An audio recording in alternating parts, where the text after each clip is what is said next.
નમસ્કાર વિદ્યાર્થી મિત્રો, સુપ્રભાત વિદ્યાર્થી મિત્રો। આજે આપણે આયુર્વેદનો ઇતિહાસ ધોરણ 12 સંસ્કૃત વિષયમાં જે આપણે ધોરણ 11 માં શાસ્ત્રીય કૃતિ આર્યભટ્ટ વિશે બ્રહ્મ સિદ્ધાંત આજે પણ ગ્રંથ વિશેની માહિતી પ્રાપ્ત કરેલી, ગાણિતિક રીતે જે પણ ગ્રંથ આપેલા હતા, કૌટિલ્ય અર્થશાસ્ત્ર વિશેની માહિતી પ્રાપ્ત કરેલી। એ જ રીતે હવે આગળ આપણે જોઈએ તો ધોરણ 12 માં આયુર્વેદનો ઇતિહાસ આપેલો છે, જેમાં આયુર્વેદ વિશેનું જ્ઞાન પ્રાપ્ત કરવાનું છે, માત્ર એનો પરિચય પ્રાપ્ત કરવાનો છે કે આયુર્વેદનો અર્થ શું થાય છે, આયુર્વેદનો જે ભાગ છે એ શેમાંથી લીધેલો છે, એ શેના માટે ઉપયોગી છે, એની શરૂઆત કોને કરેલી છે। આવા અનેક પ્રશ્નો છે। સૌપ્રથમ તો પહેલા આપણે એની વ્યાખ્યા સમજવી પડે। એના પછીનો જે પ્રારંભ થયો એ પહેલા પ્રારંભ થયો ત્યારે પણ એની ચિકિત્સક એનો જે પણ સારવાર થતી હતી એ વિશેનું જ્ઞાન, એના પછી આ પૃથ્વી પર આપણા સુધી જે પણ આ જ્ઞાન પ્રાપ્ત થયું એના વિશેની માહિતી, અને અષ્ટાંગ 8 અંગો, અને એમાંથી અનેક આયુર્વેદ આચાર્ય અનેક રીતે ત્યાં અનેક ગ્રંથો લખે છે, જેનો આધાર રાખીને એ વિશેની માહિતી આજે આપણે પ્રાપ્ત કરવાની છે। સૌપ્રથમ આયુર્વેદની પહેલા વ્યાખ્યા આપણે સમજી લઈએ। આયુર્વેદનો ઇતિહાસમાં સૌપ્રથમ અહીંયા જે નામ લખેલા છે ધન્વંતરી ચરક સુશ્રુતઃ, જે આચાર્ય આયુર્વેદના મહાન આચાર્ય જે કહેવાય એમાં ધન્વંતરી એટલે આયુર્વેદના દેવતા તરીકે કહેવાય છે। આયુર્વેદના ભગવાન, આયુર્વેદના જે દેવતા એટલે કે નારાયણના સ્વરૂપે વિષ્ણુ ભગવાનનો જ અવતાર છે। વિષ્ણુ ભગવાનના અવતારે જે રહેલા ધન્વંતરી ભગવાન, જે ધન્વંતરી ભગવાન કદાચ તમે આયુર્વેદના જે દેવ કહેવાય છે, કદાચ તમે એમનું પ્રતિમા ક્યાંક ચિત્ર એ પ્રમાણે તમે જોયા હશે। ધન્વંતરી ભગવાન આયુર્વેદના એક દેવ ગણાય છે, ભગવાન કહેવાય છે। એ ધન્વંતરી ચરક વિશેની માહિતી પણ તમે થોડીક પ્રાપ્ત કરવી હોય તો આચાર્ય ચરક રચિત કાય ચિકિત્સકના ત્યાં જે રચના કરનાર છે, જે માહિતી આપનાર છે, સુશ્રુતઃ શલ્ય ચિકિત્સાનું જ્ઞાન આપનાર ના પ્રવર્તક છે। તો આ દરેક વિષયનું આપણે થોડું ઘણું જ્ઞાન પ્રાપ્ત કરવાનું છે, થોડો ઘણો પરિચય પ્રાપ્ત કરવાનો છે। પણ પહેલા સૌપ્રથમ આયુર્વેદ એટલે શું, આયુર્વેદના પ્રકારો કયા છે એને પહેલા આપણે ઓળખીએ। તો પાઠ્યપુસ્તકમાં પેજ નંબર 111 પર હિતોપદેશ પછી તમારા આયુર્વેદનો ઇતિહાસ ધન્વંતરી ચરક અને સુશ્રુતઃ એ વિશેની જે માહિતી આપણી છે એમાં ધ્યાન આપશો। પ્રાચીન ભારતીય તબીબી વિજ્ઞાનને આયુર્વેદ કહે છે। દરેક વાક્ય એક એક વાક્ય ધ્યાન રાખજો કે જે તમારે પેપરમાં બોર્ડની પરીક્ષામાં આમાંથી 4 માર્ક્સનું પૂછાશે, 2 માર્ક્સના તમારે એમસીક્યુ પ્રશ્નો અને 2 માર્ક્સનું તમારે એક ટૂંક નોંધ પૂછાશે। આમાંથી જે તમારે તૈયારી કરવાની છે, દરેક વાક્યને ધ્યાન આપવાનું છે કે જેમાંથી એમસીક્યુ પ્રશ્ન પૂછી શકે। પ્રાચીન ભારતીય તબીબી વિજ્ઞાનને આયુર્વેદ કહે છે। આયુ એટલે આયુષ્ય અને વેદ એટલે જ્ઞાન। આયુ એટલે આયુષ્ય અને વેદ એટલે જ્ઞાન।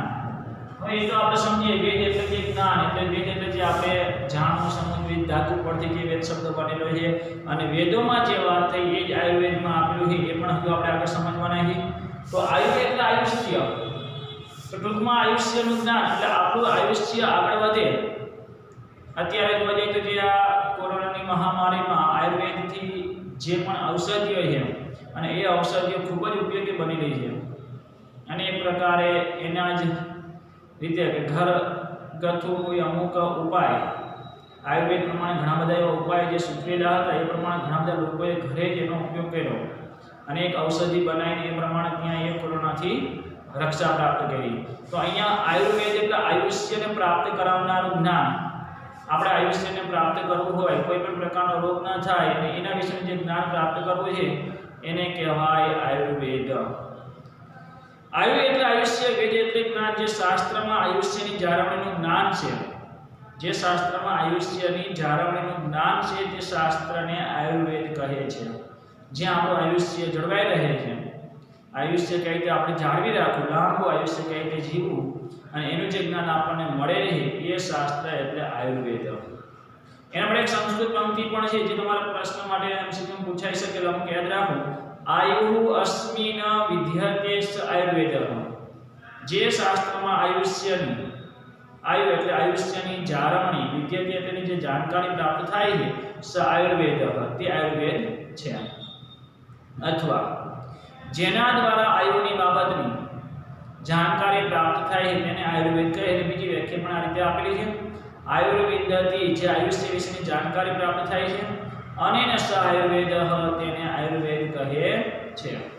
આયુર્વેદ એટલે કે જેનાથી મનુષ્ય, ટૂંકમાં હવે આપણે સમજીએ કે જેનાથી મનુષ્ય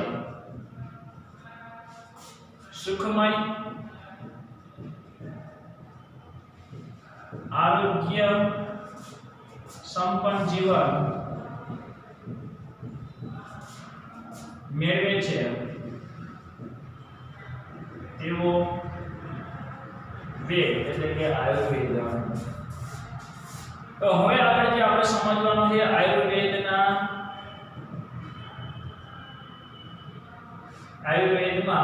બે પ્રવિધિના પ્રશ્ન જે પૂછાય તો આયુર્વેદની પ્રવિધિ કેટલી? તો બે પ્રવિધિ છે. બે પ્રવિધિમાં એક પ્રવિધિ એટલે રોગહર અને બીજી પ્રવિધિ છે રોગ પ્રતિબંધક. રોગ પ્રતિબંધક. રોગહર એટલે કે રોગનું નિવારણ કરવું, તે જે પણ રોગ થયો હોય. એટલે આયુર્વેદ શાસ્ત્રમાં આ પ્રમાણે આયુર્વેદનો અર્થ આપણે સમજી ગયા. આયુર્વેદ એટલે આયુષ્ય, વેદ એટલે જ્ઞાન, એટલે કે જ્યાં આપણને આયુષ્યની જાળવણીનું જ્ઞાન પ્રાપ્ત થાય, આયુષ્યને કઈ રીતે જાળવી શકાય એનું જ્ઞાન પ્રાપ્ત થાય એટલે આયુર્વેદ કહેવાય છે.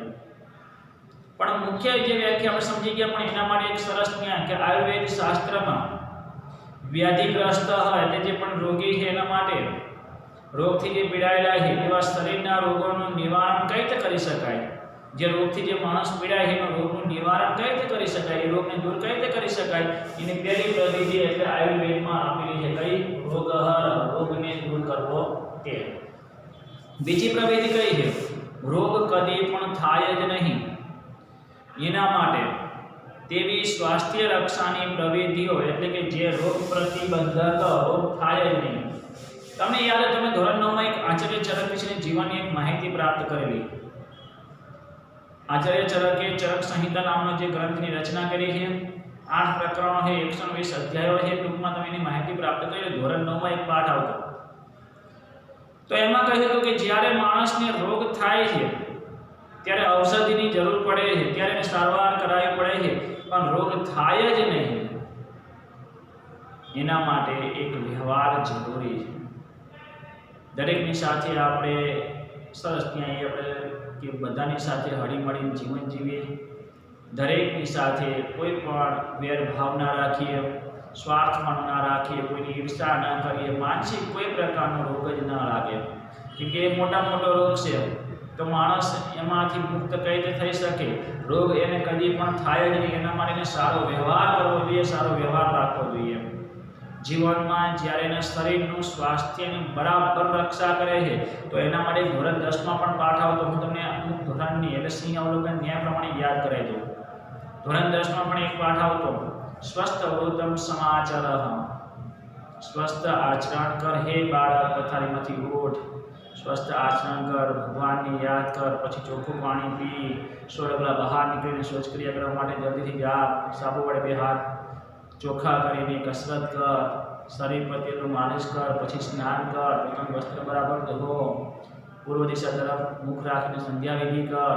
તો માત્ર ઉઠવું, ચાલવું, બેસવું, ખાવું, પીવું એની જ વાતો કરી એવું નથી, પણ સાથે વ્યવહાર, કોની સાથે રહેવું, દુર્જનના સંગ ના કરવો, સજ્જનનો સંગ કરવો, મિત્રોને સાથે હળીમળીને ત્યાં નિશાળે જવું અને ત્યાં ભણવું, આ બધી વાત એમાં થયેલી હતી. એટલે જીવનમાં માત્ર આપણે રોગને કઈ રીતે રોકી શકીએ?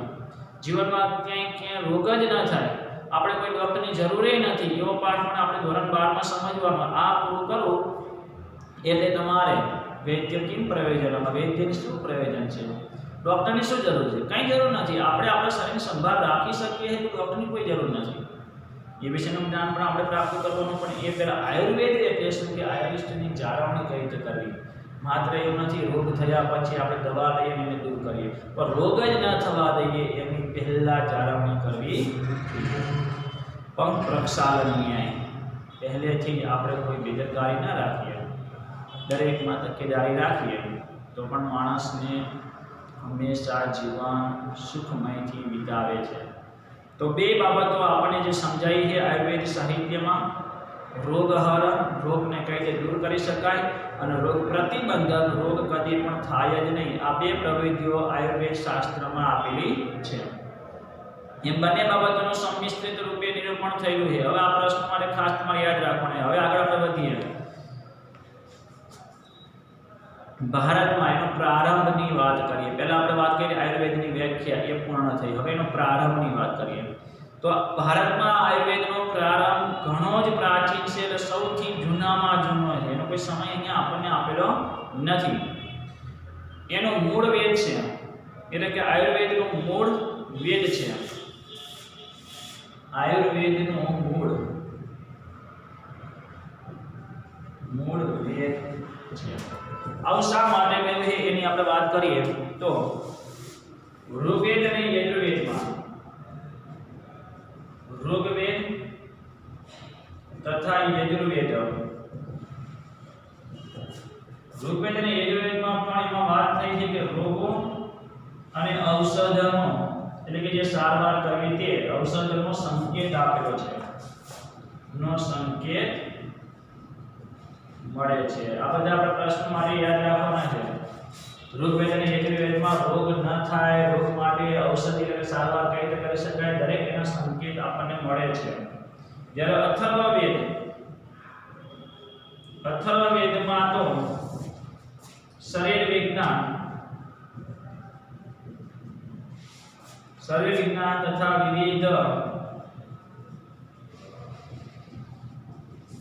વિવિધ રોગોના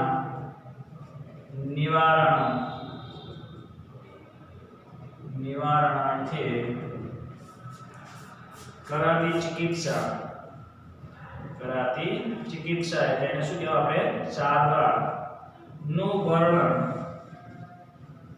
એ અથર્વવેદમાં વિસ્તારથી કરવામાં આવ્યું છે. એટલે તો માને ત્યાં આયુર્વેદને અથર્વવેદનો ઉપવેદ ગણવામાં આવે છે, તો માનવામાં આવે છે, ગણવામાં આવ્યો છે. શુક્લ યજુર્વેદમાં પછી આપણે પહેલા જે સારવાર થતી એની પણ આપણે વાતો કરવી છે, પણ સૌપ્રથમ પહેલા વેદોનું મહત્વ, એટલે કે જ્યાં મૂળ એના વેદ, આયુર્વેદનું મૂળ જ વેદ છે. ચારે ચાર વેદ, ઋગ્વેદ, યજુર્વેદ અને અથર્વવેદમાં જે રીતે રોગો અને ઔષધનો સંકેત કરેલો છે, ક્યાંક ને ક્યાંક શરીર વિજ્ઞાનની વાત કરેલી છે, આખા શરીરની વિવિધ રોગોના નિવારણ કઈ રીતે કરી શકાય, એમાં અથર્વવેદમાં તો ખાસ, અને એના માટે તો એવું કહેવાય કે આયુર્વેદને અથર્વવેદનો ઉપવેદ કહેવાય છે.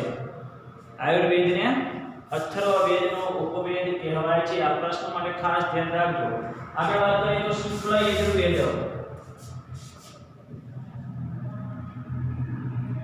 શુક્લ યજુર્વેદ સંહિતા એટલે સંગ્રહ, યજુર્વેદની સંહિતામાં શ્લેષમ, અર્શ, પાંડુ, સ્લીપર,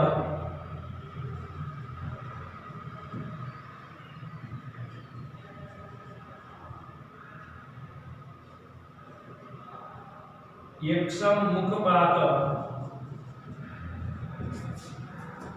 ક્ષત ઇત્યાદિ રોગોના નાશ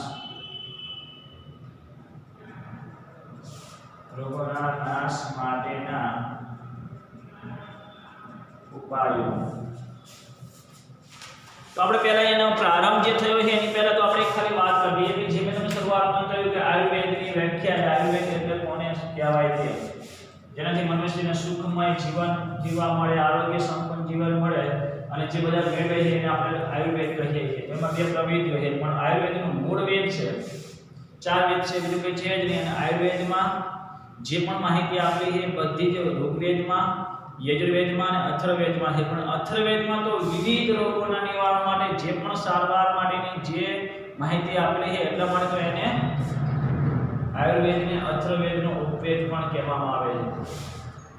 શુક્લ યજુર્વેદ, તો શુક્લ યજુર્વેદ સંહિતામાં શ્લેષમ, અશ, પાંડુ, સ્ત્રીપદ, યક્ષમ, મુખપાક, ક્ષત ઇત્યાદિ રોગોના નાશ માટેના ઉપાયો પણ આપેલા છે. એટલે આપણે જાણી શકીએ છીએ જે કફની બાબતમાં વાત, પિત્ત અને કફ, કફ થવો, હરસ થવા, આવા અનેક ત્યાં ક્ષયનો નાશ કરવો, તો આવા દરેક રોગો જે પણ છે ઇત્યાદિ દરેક રોગ, આ બધા રોગો જે નામ દરેક રોગોનો નાશ કઈ રીતે કરી શકાય.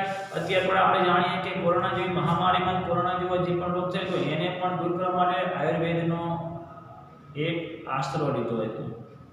આયુર્વેદ પ્રમાણે યોગ જે કરવા, અમુક એ યોગ પ્રમાણે છે, અમુક ત્યાં ઉકાળો અથવા એ સિવાય પણ અનેક ઔષધિઓનું રસપાન કરવું, જેનાથી આપણે એક આવી અનેક રોગોની સામે આપણે રક્ષણ પ્રાપ્ત કરી શકીએ છીએ. તો હવે વાત કરીએ પ્રારંભ વિશે. તો પ્રારંભ જે થયો તે ભારતમાં આયુર્વેદનો પ્રારંભ ઘણો જ પ્રાચીન છે. એનો મૂળ વેદ છે. હવે વેદ મૂળ શા માટે છે એ વિશે આપણે વેદોમાંથી જે પણ જ્ઞાન મળે છે એને આપણે પ્રાપ્ત કર્યું.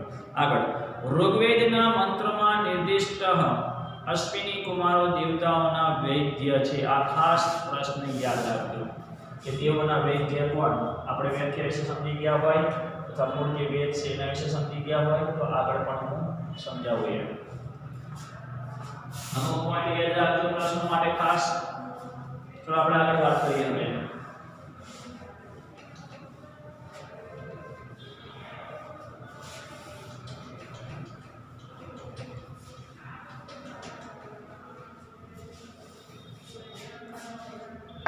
તો ઋગ્વેદના મંત્રમાં નિર્દિષ્ટ એટલે કે અશ્વિની કુમારો, તો અશ્વિની કુમારો એ કોણ છે? દેવોના વૈદ્ય. આવો પ્રશ્ન પૂછે, દેવતાઓના વૈદ્ય કોણ? દેવતાઓના વૈદ્ય. સાદી ભાષામાં આપણે કહીએ તો દેવતાઓના ડોક્ટર કોણ હતા? તો દેવતાઓના ડોક્ટર હતા બે અશ્વિની કુમારો.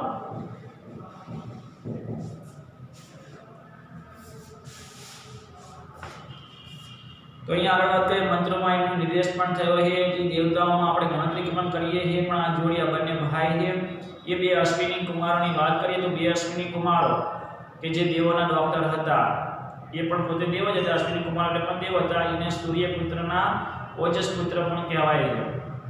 સૂર્યપુત્રના ઓજસ પુત્ર એટલે બે અશ્વિની કુમારો.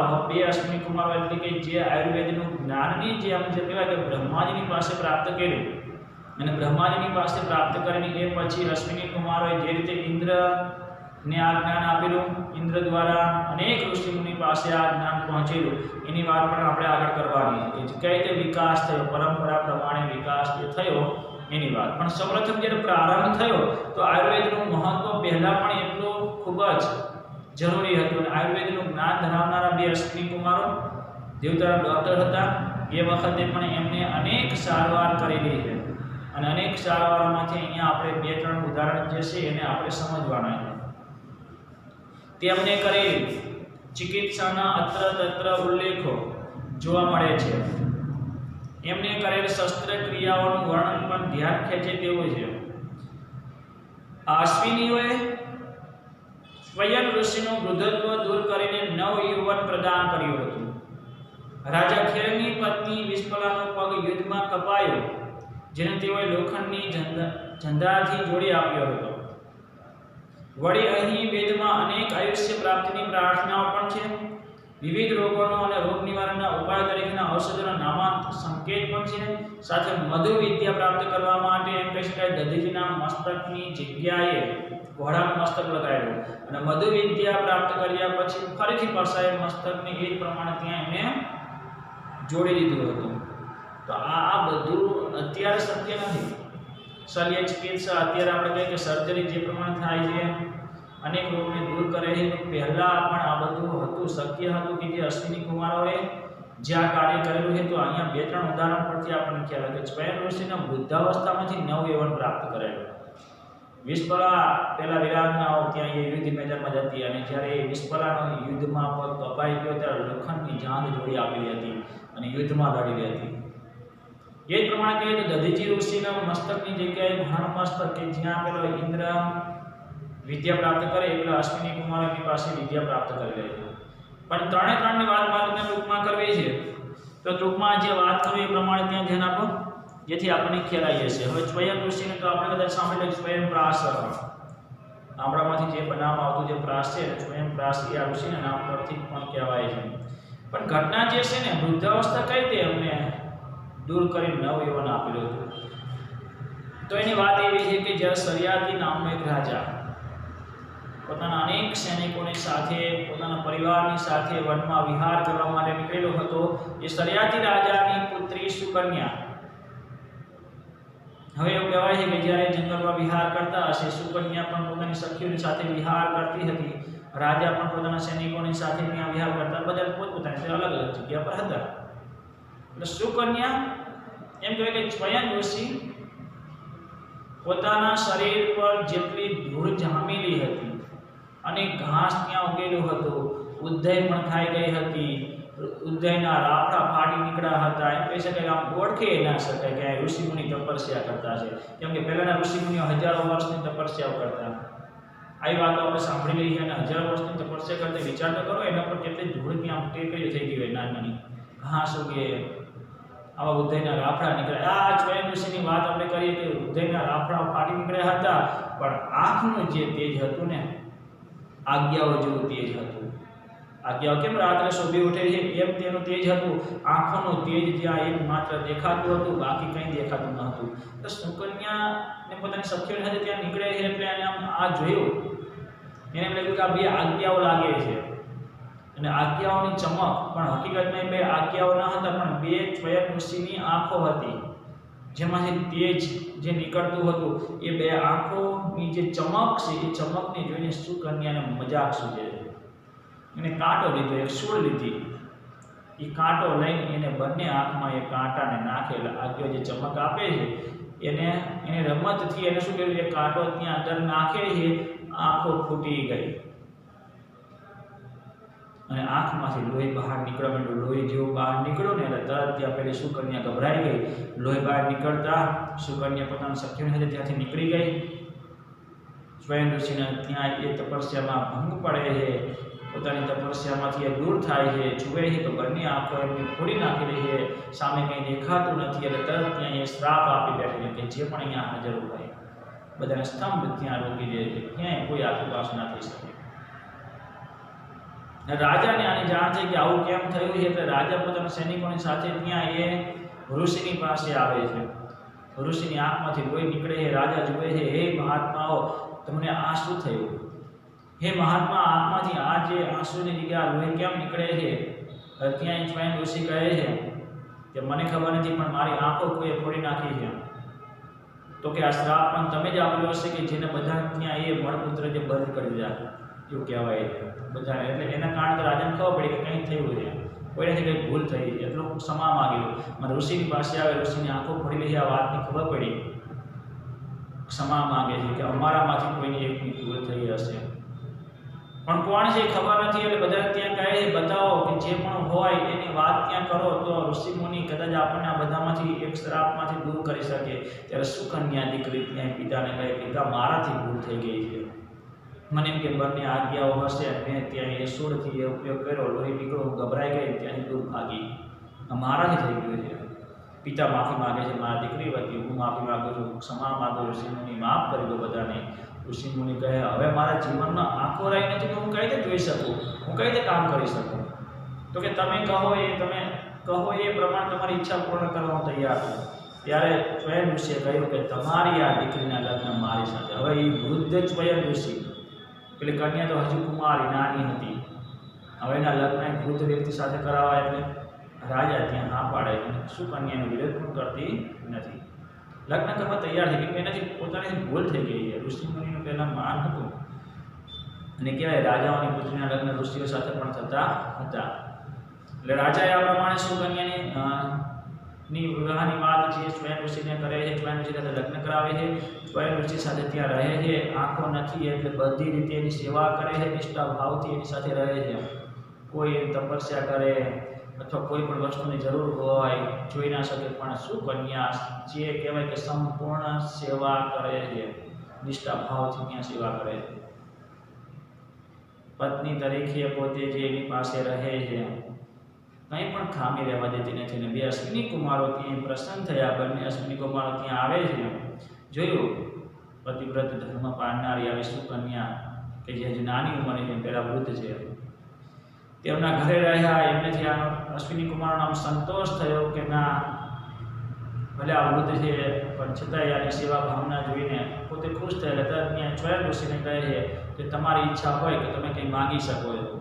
ત્યારે સ્વયં ઋષિને થાય કે મેં વૃદ્ધત્વ પ્રાપ્ત કરી દીધું છે અને સુકન્યા સાથે મેં લગ્ન કરાયા છે, એને મારી સાથે જે રહેવું પડે પણ એની સેવાઓથી હું પણ એટલો પ્રસન્ન થયો છું, તો હું એની સાથે રહી શકું એવું મને નવયૌવન આપો, સુકન્યાની સાથે રહી શકું ને એવું નવયૌવન આપો જેથી કરીને સંતોષ થાય અને સુખ મળે. ત્યારે અશ્વિની કુમારો એમ કહેવાય કે એક કુંડમાં એ ઋષિમુનિને લઈ જાય છે અને બંને અશ્વિની કુમારો એ ઋષિને ત્યાં એ કુંડમાં પાણીના કુંડમાં સાથે અંદર ડૂબકી મારે છે. ડૂબકી માર્યા પછી તરત ત્યાં બહાર આવે છે, આંખોમાં ચમક આવી જાય છે, જોઈ શકે છે, પણ સ્વરૂપ અશ્વિની કુમારોમાં આવ્યું અને 3 અશ્વિની કુમાર દેખાય. તેની પરીક્ષા લેવા માટે 2 અશ્વિની કુમાર હજુ પણ એમ થયું કે આપણે સુકન્યાની પરીક્ષા લઈએ. હવે 3 ત્યાં બહાર આવે છે અને પેલા 2 અશ્વિની કુમારો, આમ તો 3 થયા. એટલે અશ્વિની કુમારો એવું કહ્યું કે અમે 3 માંથી તારો પતિ સ્વયં ઋષિ જે છે એ તારો પતિ કોણ છે તું ઓળખી બતાવ. સુકન્યા પતિવ્રત ધર્મને કારણે સેવા ભાવનાથી નિષ્ઠાથી જે પ્રમાણે સેવા કરેલી હતી અને ઓળખી બતાવે છે. બંને અશ્વિની કુમારો સ્વયં ઋષિને ફરીથી એવું નવું યુવાન પ્રાપ્ત કરાયું. આ કથા પણ ઋગ્વેદમાંથી આપણને પ્રાપ્ત થાય. ઋગ્વેદના જે દેવોની વાત થઈ એમાં જે અશ્વિની કુમારો દેવતાઓનો વૈદ્ય છે એમને આ રીતે વૃદ્ધાવસ્થાઓ દૂર કરીને નવયૌવન આપેલું છે. સરાતી રાજાને ખબર પડે છે, ત્યાંથી આવે છે અને ફરીથી પાછું ત્યાં એ બંનેને સુખી જીવન જીવે છે અને પોતે પણ ખુશ થાય છે. આવી એક કથા એમાં આપેલી છે. આગળ વાત કરીએ તો હવે વિશ્વલા એટલે કે જે રાજા ખીરની પત્ની છે, રાજા ખીરની પત્ની વિશ્વલાનો પગ કપાઈ ગયો અને ઝંઝા એની જે હતી એ લોખંડની બનાવવામાં, આપણે તે ગમે પગ કપાઈ જાય ને આ પ્રમાણે બનાવવામાં પણ આવે છે અને એ રીતે પહેલા પણ લોખંડની ઝંઝા બનાવેલી અને ફરીથી એ પગ ઉપર ઊભી રહી શકેલી હતી અને યુદ્ધ લડી રહી હતી. ત્રીજી વાત કરીએ દધીચી ઋષિને, તો દધીચી ઋષિ ના હાડકામાંથી અસ્થિમાંથી એક વજ્ર ઇન્દ્રએ જે બનાવ્યું હતું એ આપણને ખ્યાલ હતો. પણ એવું કહેવાય કે ઇન્દ્રની પાસે એટલે કે દધીચી પાસે મધુ વિદ્યા પ્રાપ્ત કરવા માટે અશ્વિની કુમારની ઈચ્છા થઈ કે મધુ વિદ્યા પ્રાપ્ત કરવી છે, પણ ઇન્દ્રની આ ઈચ્છા હતી કે અશ્વિની કુમારોને આ વિદ્યા ન મળવી જોઈએ. એટલે ઇન્દ્રે ત્યાં કહ્યું જે પણ જો તમે દધીચી ઋષિ કોઈને પણ આ વિદ્યા મધુ વિદ્યા શીખવાડી તો મસ્તક કાપી નાખીશ. પણ અશ્વિની કુમાર શું કહ્યું, વિદ્યા પ્રાપ્ત કરવા જાય તે પહેલા એમને જ મસ્તક કાપી નાખ્યું અને મસ્તક કોઈ એક સારી જગ્યા પર કે જ્યાં એનું રક્ષણ થઈ શકે એ રીતે ત્યાં મૂકી દીધું અને ઘોડાનું મસ્તક લગાડી દીધું. ઘોડાના મસ્તક લગાડી દીધું પછી બંને અશ્વિની કુમાર મધુ વિદ્યાને પ્રાપ્ત કરે. ઇન્દ્ર આવે તો પહેલાથી મસ્તક કપાઈ લીધું હતું એટલે કંઈ કરી શકતો નથી. અશ્વિની કુમારે મધુ વિદ્યા પ્રાપ્ત કરી એટલે ફરીથી પાછું પેલું મસ્તક એમનું હતું એ અને ઘોડાનું મસ્તક ઘોડાની જગ્યાએ એમનું મસ્તક ત્યાં પાછું જોડી દીધું હતું. આવી બધી વાત હવે આયુર્વેદમાં વેદોમાં થયેલી છે એટલે આપણે અમુક વાતને માનીએ છીએ. ચલો આગળ વાત કરીએ. એ તો એમ તો આગળ વાત એવી ઘણી બધી એવી છે કે જે પહેલાંના સમયમાં પણ જે પ્રારંભ થયો શસ્ત્રક્રિયાઓનું જે વર્ણન આપેલું છે ઘણું બધું ધ્યાન ખેંચે એવું વર્ણન કરેલું. દક્ષ પ્રજાપતિને બકરાનું મુખ લગાવેલું એવું પણ કહેવાય છે. આ બધું શક્ય હતું. ડૉક્ટર હોશિયાર હતા, 2 અશ્વિની કુમાર ડૉક્ટર હોશિયાર હતા. દેવો દાનવનું યુદ્ધ થાય એટલે સારવાર કોણ કરતા, 2 અશ્વિની કુમારો કરતા. એ સિવાય ઘણી બધી તમે કદાચ વાર્તાઓ સાંભળેલી, ઉપમન્યુની વાર્તા સાંભળેલી. ઉપમન્યુને આંખો આપે છે, એને ભોજન કરાવે છે અશ્વિની કુમારો. એટલે અશ્વિની કુમારો દેવતાના વૈદ્ય કહેવાય છે. એના જે પણ 2-3 અહીંયા ઉદાહરણ આપેલા છે એને આપણે સમજવાના છે, પ્રશ્ન માટે પણ પૂછાઈ શકે. તો અહીંયા આપણે જોઈ ગયા આયુર્વેદનો પ્રારંભ જે થયો છે, તો પ્રારંભ થયો એમાં અમુક જે ઉદાહરણ છે એ પહેલાં જે પણ સારવાર થતી હતી અત્યારે પણ સારવાર થાય છે એ વિશે આપણે સમજી ગયા. હવે આગળ વાત કરીએ. ચલો આગળ પેજ પર જો. તો વિવિધ રોગોને દૂર કરવાની ચિકિત્સાનું પણ વિસ્તારપૂર્વક વર્ણન છે. આથી જ આયુર્વેદ અથર્વવેદનો ઉપવેદ છે એ પણ આપણે વાત કરી દીધી છે. यह खलु आयुर्वेदम नामोपांगम अथर्ववेदस्य ये पंक्ति क्षमा આપેલી છે. આવો પ્રશ્ન પૂછાય. સુશ્રુતઃ સુક્તઃ 1:60 પહેલો સૂક્ત 60મો મંત્ર એ રીતે ત્યાં આપણે યાદ રાખવાનું. ખાલી સુશ્રુતમાંથી જ લેવામાં આવેલું છે એટલું યાદ રાખવાનું. એટલે અહીંયા જે પંક્તિ આપેલી છે એટલે કે આયુર્વેદ જે નામ છે અને એ આયુર્વેદ એટલે અથર્વવેદનો એક ઉપવેદ કહેવાય છે. એ અર્થ આપણે આગળ જે સમજી ગયા. વેદોમાં એટલે કે વેદો એનું મૂળ છે આ વાત સમજી ગયા. હવે આપણે આગળ વાત કરીએ વેદ કાળની જે શરૂઆત આયુર્વેદની જે શરૂઆત થઈ પછી પણ શરૂઆત કઈ થઈ એની જે વિકાસની પરંપરા જે છે એને આપણે આગળ સમજવાનું. વેદકાળમાં સાંકેતિક રીતે પ્રારંભ થયેલી આયુર્વેદની આ પરંપરા ઉત્તરોત્તર નિરંતર વિકાસ પામતી રહી છે. આજે તો આયુર્વેદના અનેક સ્વતંત્ર ગ્રંથો ઉપલબ્ધ છે. આયુર્વેદના આ ગ્રંથોમાં પણ શરૂઆત જે થઈ એ મુખ્ય ગ્રંથો કયા જેમ કે આપણે કહીએ રામાયણ મહાભારત એમાંથી તો ઘણા બધા ગ્રંથો આજે પ્રસિદ્ધ છે. એમ આયુર્વેદની વાત કરીએ તો આયુર્વેદમાં સૌપ્રથમ પહેલી મૂળ ડાળી કઈ થડ કયા હતા એ મુખ્ય એની શાખાઓ કઈ છે તો 3 શાખાઓનું વર્ણન આપણે અહીંયા આગળ સમજવાનું. 3 મહત્વના ગ્રંથો કયા છે? चरक संहिता, सुश्रुत संहिता અને બરની ટૂંકનો આપણે પૂછે તો બરની વિશે પણ આપણે સમજવાનું છે આજે આગળ. અને કાશ્યપ સંહિતા.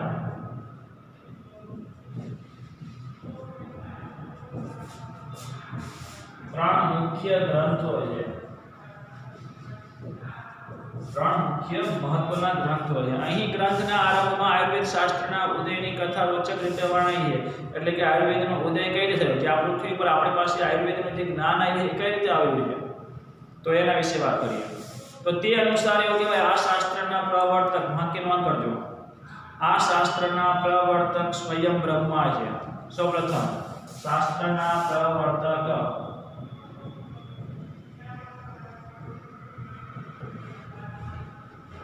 બ્રહ્મા છે. પછી એ બ્રહ્માની પાસેથી આ જ્ઞાન કોની પાસે આવેલું? અશ્વિની કુમારો પાસે આવેલું.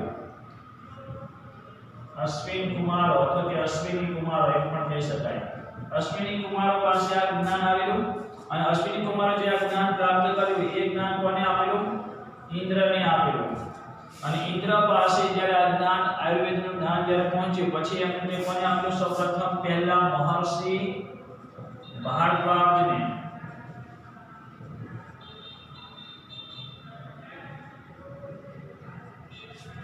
ભારદ્વાજ ઋષિ પાસે આવેલો. એના પછી અનેક ઋષિઓની પાસે ત્યાં એ પ્રાપ્ત થયેલું. એટલે કે જે આ ધરતી ઉપર એટલે દરેક ત્યાં મહર્ષિઓએ જ્યારે આ જ્ઞાન પ્રાપ્ત કર્યું ઇન્દ્ર પાસેથી અને ધરતી પર ચારે બાજુ તેમને ફેલાયું હતું. તો પ્રશ્ન માટે ખાસ યાદ રાખવાનું કે જે કથા જે ખાલી ટૂંકમાં જેનું વર્ણન થયું એટલે કે સ્વયં આ શાસ્ત્રના પ્રવર્તક એટલે બ્રહ્માજી હતા. હવે એ બ્રહ્માજીએ જ્યારે દેવોના જે વૈદ્ય તરીકે કોણ હતા? અશ્વિની કુમાર. એટલે એમને આ જ્ઞાન આપેલું અને અશ્વિની કુમાર સંપૂર્ણ જ્યારે આયુર્વેદનું જ્ઞાન પ્રાપ્ત કર્યું પછી આ જ્ઞાન એમને ઇન્દ્રને આપેલું. દેવોના રાજા ઇન્દ્રની પાસે જ્યારે આ પહોંચ્યું ત્યારે ઇન્દ્રએ મહર્ષિ ભારદ્વાજ ઋષિને આ જ્ઞાન આપેલું અને ભારદ્વાજ ઋષિ પાસે અને તેમની પાસેથી આખા ભારત વર્ષમાં પ્રચાર પ્રસાર પામ્યો છે. આ પ્રમાણે વિકાસની પરંપરા છે. કોની પાસે ગયું એને આપણે યાદ રાખવાનું. હવે આગળ જોઈએ. બીજા એક મત પ્રમાણે આ આયુર્વેદ શાસ્ત્રને ઇન્દ્ર પાસેથી મહર્ષિઓ ધરતી ઉપર લઈ આવ્યા છે. પણ ધરતી ઉપર લઈ આવ્યા પછી એની જે 3 શાખાઓ છે એને આપણે સમજવાની. એ પછી ભારદ્વાજ, ધન્વંતરી અને કાશ્યપ એમ 3 ઋષિઓ આયુર્વેદની 3 શાખાના પ્રવર્તક કહેવાય. 3 શાખાના પ્રવર્તક. તો 3 શાખાના પ્રવર્તક કોણ છે? આયુર્વેદની 3 શાખાના પ્રવર્તકમાં જોઈએ તો સૌપ્રથમ કે જે રીતે ભારદ્વાજ, ધન્વંતરી અને કાશ્યપ. જે અહીંયા 3 ગ્રંથોની આપણે વાત કરીએ 3 ગ્રંથો એટલે આ 3 શાખાઓ દ્વારા તો પ્રવર્તક ત્રણ શાખાના પ્રવર્તક ત્રણ ગ્રંથો મુખ્ય છે તો ત્રણ શાખાના પ્રવર્તક કોણ હતા? સૌપ્રથમ તો આપણે ભારદ્વાજ ઋષિ વિશે જે આપણે જાણી ગયા એમને જે પૃથ્વી પર આ જ્ઞાન લાયા આયુર્વેદનું, તો ભારદ્વાજ ઋષિ ની એક શાખા, ધન્વંતરી એટલે આપણે ત્યાં આયુર્વેદના દેવ કહીએ છીએ, ભગવાન કહીએ છીએ, અને કાશ્યપ ઋષિ.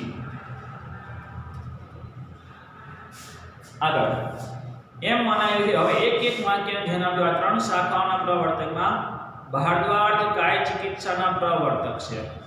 ભારદ્વાજ કાય ચિકિત્સાના પ્રવર્તક છે. અને ધન્વંતરી અને હવે આ કાય ચિકિત્સાના જે પ્રવર્તક છે તો કાય ચિકિત્સાનો ગ્રંથ કયો છે? ચરક સંહિતા. આગળ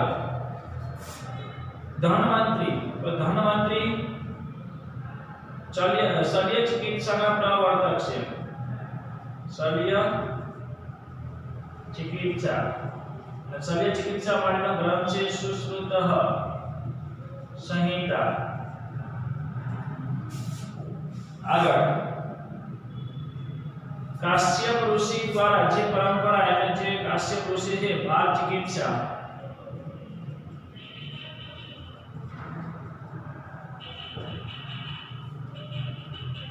જેને કાશ્યપ સંહિતા તરીકે પણ ઓળખાય છે. પહેલો ગ્રંથ છે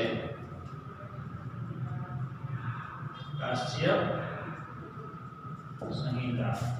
ચલો આ વિશે આપણે જે સમજી ગયા એ પ્રમાણે ખાસ ફરીથી એક વાર જોઈએ કે દેવતાનો વૈદ્ય જે બે અશ્વિની કુમારની જે વાત કરી, વેદોમાં પણ ઘણું બધું એનું જે રોગોનું મહત્વ જે સમજાયું છે એના પરથી પણ ખ્યાલ આવે કે એમાંથી એટલે અથર્વવેદનો જ ઉપવેદ એટલે આયુર્વેદ છે. પણ આગળ જેનો પ્રારંભ થયો એટલે ત્રણ મુખ્ય ગ્રંથો હાલમાં આપણી પાસે તો ઘણા બધા છે. અત્યારે આયુર્વેદના ગ્રંથો અત્યારે અનેક છે, પણ મુખ્ય જે આપણા ધરતી પર ઇન્દ્ર દ્વારા જ્યારે ભારદ્વાજ ઋષિ પાસે આવે છે પછી એની ત્રણ મુખ્ય ગ્રંથો છે. પણ એના માટે આપણે ત્રણ જોઈએ. અહીંયા બ્રહ્મની પાસેથી આપવાની પાસેથી આગળ એ સમજી ગયા, તો હવે આગળ જોઈએ ત્રણ શાખાના પ્રવર્તક. તો ભારદ્વાજ ઋષિ કાય ચિકિત્સાના પ્રવર્તક છે. કાય ચિકિત્સાના પ્રવર્તક કોણ છે? ભારદ્વાજ ઋષિ. કાય ચિકિત્સાનો આદિમ ગ્રંથ પહેલો ગ્રંથ કયો છે? ચરક સંહિતા. ધન્વંતરી શલ્ય ચિકિત્સા, શલ્ય એટલે સર્જરી કરવી તે, તો શલ્ય ચિકિત્સાના પ્રવર્તક કોણ છે? શલ્ય ચિકિત્સાના પ્રવર્તક ધન્વંતરી છે. અને શલ્ય ચિકિત્સામાં સૌથી આદિમ ગ્રંથ પહેલો કયો છે? સુશ્રુત સંહિતા. એના પછી કાશ્યપ એટલે ત્રીજી શાખા, તો કાશ્યપ ઋષિ મુનિ દ્વારા, તો કાશ્યપ મુનિ બાલ ચિકિત્સાના પ્રવર્તક છે. બાલ ચિકિત્સાના પ્રવર્તક કોણ છે? કાશ્યપ ઋષિ. અને એ કાશ્યપ ઋષિ દ્વારા એટલે કે જેના પ્રવર્તક બાલ ચિકિત્સાના છે, પણ એમાં આદિમ ગ્રંથ કયો? તો કાશ્યપ સંહિતા. જેવા બાલ ચિકિત્સા એટલે કૌમાર ભૃત્ય, જેને આજે પીડિયાટ્રિક્સ પણ કહીએ છે એવો અર્થ અંદર આપેલો છે, તો પ્રશ્ન માટે આવી શકે. બાલ ચિકિત્સા એટલે કૌમાર ભૃત્ય, જેને આપણે આજે પીડિયાટ્રિક્સ એમ પણ કહીએ છીએ. આ પ્રમાણે ત્રણ શાખાઓના જે પ્રવર્તક છે, એ ત્રણ શાખાઓના જે પ્રવર્તક છે એમાં સૌથી પહેલો આદિમ ગ્રંથ કયો છે? અને એ ગ્રંથનો આધાર લઈને આજે અનેક ગ્રંથો રચાયેલા છે. અહીંયા સુધી આપણે માહિતી પ્રાપ્ત કરી. હવે આગળ જોઈએ અષ્ટાંગ, આયુર્વેદના અષ્ટાંગ નામ.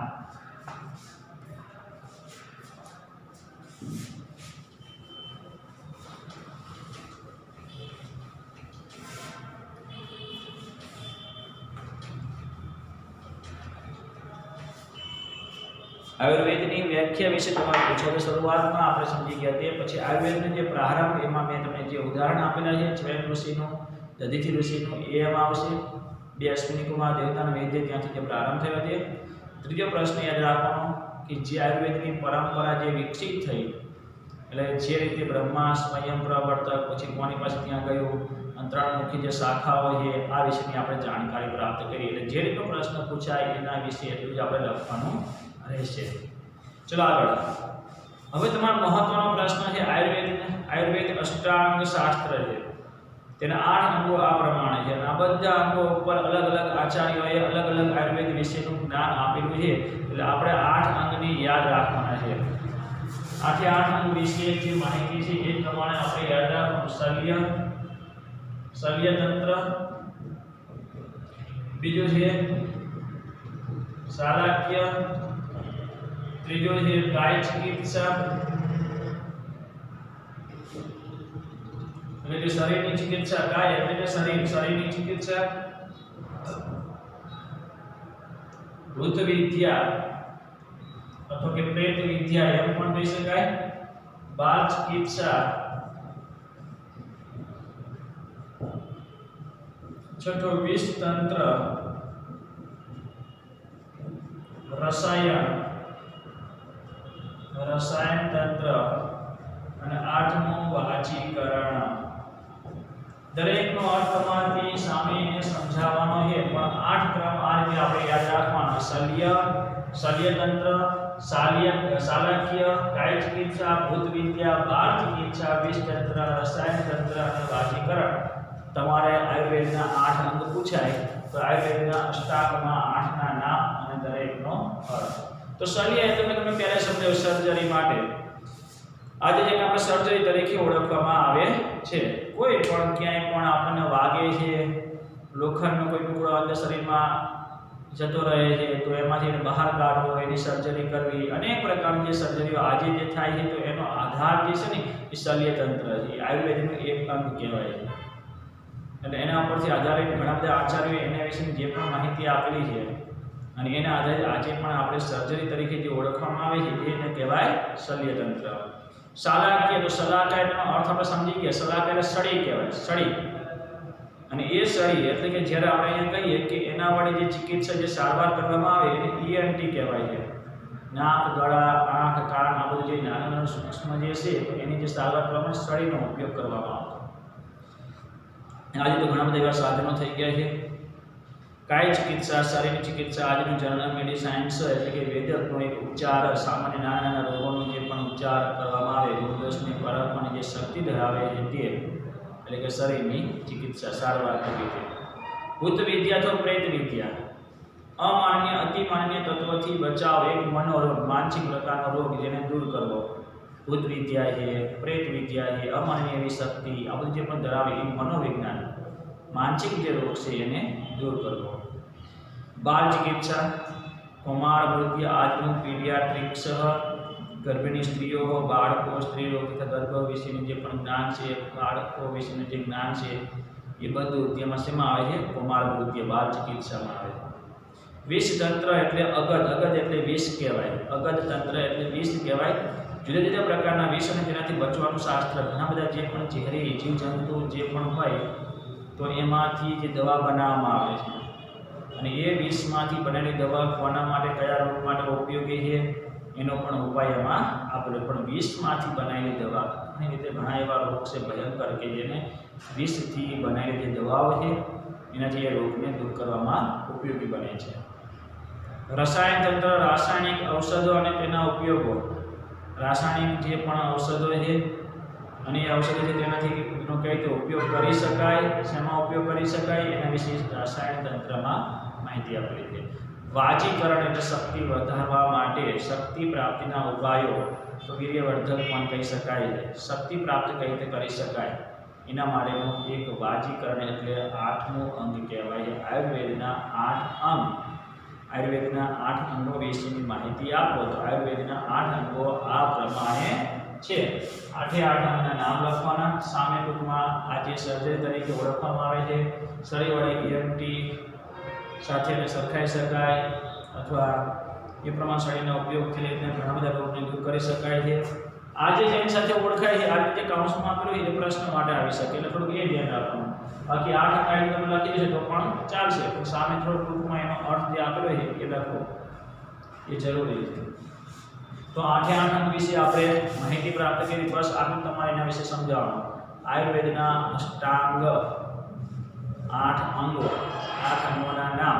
હવે એના પર આધાર રાખીને ઘણા બધા આચાર્યોએ અનેક ગ્રંથો લખેલા છે એના વિશે પણ માહિતી આપણે આગળ, જેમાં મહત્વનું આપણે આચાર્ય ચરક અને આચાર્ય સુશ્રુત જેમની જે ગ્રંથ લખેલા છે એની ખાસ માહિતી પ્રાપ્ત કરવાની, એ પણ અલગથી પૂછાય. તો છેલ્લે હવે 8 અંગોનો ઉપસાર જે આપેલો છે કે આ બધા જ અંગો ઉપર અલગ અલગ આચાર્યોએ સ્વતંત્ર ગ્રંથોની રચના કરેલી છે. અનેક ગ્રંથો આયુર્વેદને અનુલક્ષીને સમયે સમયે રચાયા છે, જેમાંના કેટલાક ગ્રંથો તથા આચાર્યનું નામ અવિસ્મરણીય છે. જેમ કે અહીંયા આપણને મહર્ષિ ચરક વિશે, આચાર્ય સુશ્રુત વિશેના જીવનની કોઈ માહિતી મળતી નથી. એ સિવાય પણ અનેક બીજા ગ્રંથો અષ્ટાંગ હૃદય, માધવ નિદાનમ, સાંગળધર સંહિતા, ભાવ પ્રકાશ, એ સિવાયના પણ અનેક આયુર્વેદના ગ્રંથો આજે પ્રાપ્ત થાય છે અને ઘણા બધા લુપ્ત થઈ ગયા છે. તમને વારંવાર સમજાતો કે ઘણી વખત પેલા રાજાઓ, મુસ્લિમ રાજાઓ, હિન્દુ રાજાઓ પણ ત્યાં એ હુમલો કરે, પછી ત્યાં હિન્દુના અમુક જે ગ્રંથ હોય એને સળગાઈ દેતા. આવી પણ ઘટનાઓ ઘણી વખત બનેલી. નાલંદા વિશ્વવિદ્યાલયમાં તો અનેક આયુર્વેદના ગ્રંથો હતા, સળગાઈ દીધા. એટલે આવું તો જ્ઞાન તો ઘણું બધું લુપ્ત થઈ ગયું છે. ઘણા બધા આચાર્યના નામ પણ આપણે ભૂલી ગયા છે, પણ અમુક અમુક જે યાદ છે અને એનાથી જે અમુક કહેવાય કે હજુ એનો એક આખો આધાર એના ઉપર રહેલો છે, ત્યાંની કોઈ ચિંતા કરવાની જરૂર નથી. એ જેટલું જ જ્ઞાન પૂરતું, કેમ કે આચાર્ય ચરક સંહિતામાં અને શલ્ય સંહિતા એટલે કે જ્યાં આચાર્ય સુશ્રુતે, આ બે ગ્રંથો એટલા મુખ્ય છે કે બધા જ રોગોનું નિવારણ એમાંથી આપણને મળી શકે છે. સારું, તો અહીંયા જે આયુર્વેદ વિશેનું જે પણ જ્ઞાનનો પ્રાચીન જે માહિતી હતી એ જે અહીંયા આપેલી છે એ પ્રમાણે મેં તમને સમજાવી. તો એ રીતે તમે બરાબર પાઠ્યપુસ્તકમાંથી એની તૈયારી કરજો. પ્રશ્નો માટે 2 માર્ક્સના પ્રશ્નો પૂછાય છે અને 1 ટૂંક નોંધ માટે પૂછાય છે. એટલે બંને રીતે આપણે તૈયારી થવી જોઈએ. આજે આપણે સમજી ગયા આયુર્વેદની વ્યાખ્યા, આયુર્વેદનો જે પ્રારંભ જે થયો અને એ વખતે જે સારવાર થતી એના વિશેના ઉદાહરણો, એ પછી આયુર્વેદને જે એક વિકાસની જે પરંપરા જે રીતે થઈ છે અને જે રીતે આગળ વિકાસ પામી છે એના વિશે પણ આપણે સમજી ગયા. જેમાં 3 શાખાઓ, 3 ગ્રંથો વિશે માહિતી અને પ્રવર્તક છે તે અને ધરતી પર પણ લઈ આવી છે. અને પછી આયુર્વેદના 8 અંગો વિશે જે અહીંયા આપણને માહિતી આપેલી છે, 8 અંગો વિશેની માહિતી, એમના નામ અને એના પરથી અનેક ગ્રંથો જે પણ રચાય છે એમાંથી હવે આગળના વિડીયોમાં આપણે આચાર્ય ચરક, આચાર્ય સુશ્રુત અને એ સિવાયના અનેક ટૂંકમાં જે ગ્રંથ અહીંયા આપણને આપેલા છે એના વિશેની માહિતી પ્રાપ્ત કરવાની છે. તો અહીંયા હું આયુર્વેદનું જે જ્ઞાન એટલે જે માહિતી પરિચય મેં જે ટૂંકમાં સમજાવ્યું એ પ્રમાણે તમારે અહીંયા સુધીની તૈયારી એટલે 3-4 પ્રશ્નો, વ્યાખ્યા, પ્રારંભ, વિકાસની પરંપરા અને આયુર્વેદના 8 અંગ, આ 4 ટૂંકમાં 4 બાબતો તમારે ખાસ વાંચી લેવાની છે. અહીંયા હું એવી આશા રાખું કે તમે પાઠ્યપુસ્તક પ્રમાણેની તૈયારી કરશો.